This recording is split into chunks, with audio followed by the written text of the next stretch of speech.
আমি নিজের থেকে বিশ্বাস করি আমি কোনো অন্যায় কাজ করিনি। যেটা করছি আমার নিজের মন থেকে আমি ন্যায় কাজ করছি। একজনকে হত্যা করছি আমি। আইন প্রশাসন কিছু করতে পারে না, তাহলে তোমাকে যে প্রশাসন ধরছে, হ্যাঁ করছে, এটা করতে পারতেছে, কিন্তু যখন ও কোনো একটা নারীকে ধরেন রেপ করে বা জোর জবরদস্তি করে, ওই নারীর বাবা মা তো বলতে পারে না, যদি বলে দেয় হচ্ছে যে তার আর বিয়ে হয় না। এই সমস্ত ভয়ের কারণে তুমি প্রশাসনের কাছে গেছিলা?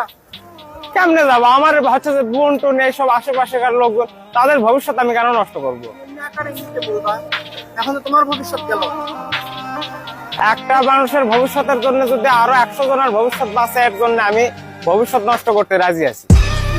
হাজার হাজার মেয়ের ভবিষ্যতের কথা চিন্তা করে তার নিজের ভবিষ্যৎ নষ্ট করলো। এই ভাইটাকে স্যালুট জানায়। এই ভাইটা যে কাজটা করলো, বাংলাদেশের হাজার হাজার মানুষ এখন তার ভক্ত হয়ে গেছে।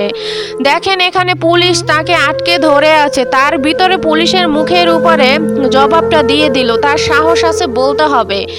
স্ক্রিনের উপর যে ভাইটাকে দেখতে পাচ্ছেন বন্ধুরা, এই ভাইটার একটা চাচাতো বোন আছে।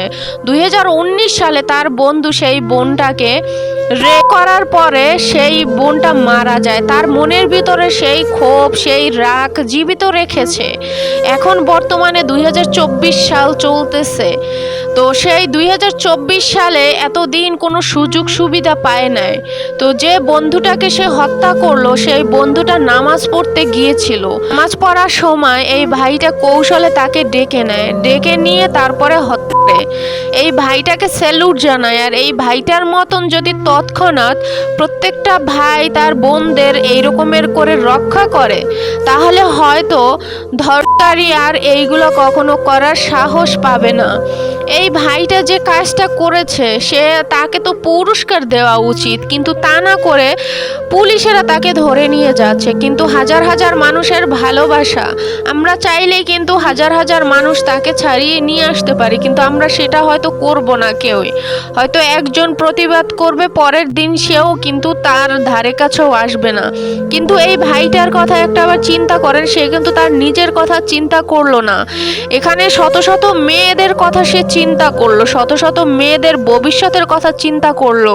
সে মা বাবার কাছে বলতে পারে না, মা বাবারা মানুষের কাছে বলতে পারে না, কারণ তাহলে তার মেয়েদের, ছেলে মেয়েদের বিয়ে শাদী হবে না। সেই চিন্তা করে সারা জীবনের জন্য সেই দুর্ঘটনা তারা ভুলে যায়। কিন্তু এই ভাইটা কিন্তু সেটা ভুলে নাই, সে তার ঠিকই সেটার বিচার করেছে।